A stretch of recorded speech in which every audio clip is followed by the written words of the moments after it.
មែនតើជីវិតយើងឃើញគេជួបទុកកុំសើចយំហើយឃើញគេសុខសាន្តស្រុកស្ដំហ្នឹងក៏កុំទៅឈ្នានីអី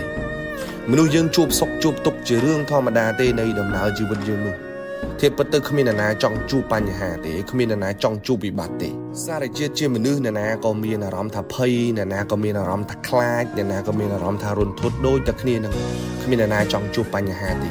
អញ្ចឹងនៅពេលដែលគេមានបញ្ហាកុំទៅសើចកុំទៅយំនឹងជីវិតគេយើងមិនមែនជាទេវតាទេមនុស្សលោកដូចតែគ្នានឹងថ្ងៃណាមួយអាចនឹងយើងជួបទុកនឹងក៏ថាបានដែរអ្នកខ្លះឃើញគេជួបទុកឃើញគេជួបបញ្ហាឃើញជីវិតគេនឹងធ្លាក់ចុះមានវិបត្តិអីទីងទួចនឹងឆ្លៀតទៅសើចយំជីវិតគេហើយអ្នកខ្លះឆ្លៀតទាំងកេងចំណេញទៅលើអាទុកទៅលើអាវិបត្តិនឹងរបស់អ្នកដទៃទៀតដូចជាសបាយអនឹងទុករបស់អ្នកដទៃនឹងមែនតើឃើញគេជួបទុកឃើញគេកំពុងតែធ្លាក់ចុះឃើញគេកំពុងតែមានវិបត្តិកុំសើចកុំយំហើយក៏កុំយកអាវិបត្តិរបស់គេនឹងមកធ្វើជាការលេងសើចរបស់យើងត្រូវចាំថាយើងរស់នៅក្នុងបរិយាកាសតែមួយទេ